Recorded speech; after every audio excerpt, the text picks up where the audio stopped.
Saudaraku, PJ Bupati Aceh Tengah Insinyur Tengku Mirzuan MT didampingi Asisten Pemerintahan Keistimewaan Aceh dan Kesejahteraan Rakyat Setdakap Aceh Tengah, Dr. Andes Mursyid dan Kadis Perpustakaan dan Arsip Aceh Tengah Zefridin Siregar menghadiri rapat koordinasi nasional bidang perpustakaan di Pullman Hotel Jakarta Central Park Podomoro City, Jakarta Barat pada Senin 6 Maret 2023.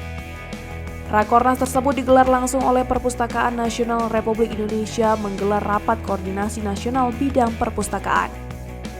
Kegiatan itu juga untuk mewujudkan sasaran strategis dan arah kebijakan prioritas nasional pada program perpustakaan dan literasi, yaitu peningkatan akses dan kualitas perpustakaan berbasis inklusi sosial serta mendukung proses perencanaan partisipatif.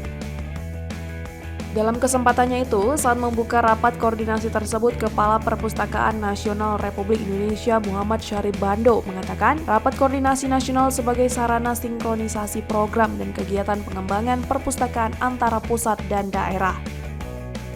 Kemudian kegiatan itu difokuskan pada upaya memperkuat transformasi perpustakaan berbasis inklusi sosial dengan solusi dalam pemulihan ekonomi masyarakat pasca pandemi COVID-19. Menurutnya, perpustakaan juga harus menjadi sektor pendukung dalam memberikan solusi dalam pemulihan ekonomi. Untuk itu, dalam memperkuat hal tersebut diperlukan sinergi dan dukungan seluruh stakeholder baik di pusat maupun di daerah. PJ Bupati Aceh Tengah Insinyur Tengku Mirzuan MT sangat mendukung rencana baik dan program yang dilaksanakan program perpustakaan nasional. Rakornas bidang perpustakaan itu merupakan acara besar nasional, salah satunya untuk mengupayakan gerakan literasi dengan peningkatan akses dan kualitas perpustakaan berbasis inklusi sosial. PJ Bupati Aceh Tengah Insinyur Tengku Mirzuan menegaskan perpustakaan sangat penting menentukan transfer ilmu pengetahuan di era gempuran teknologi informasi dan wajib mensosialisasikan budaya literasi.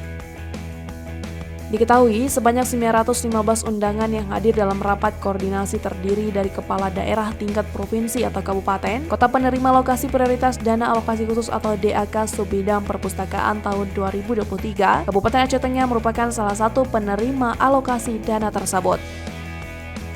Dari Aceh Tengah, Romadani, Tribun Gayo.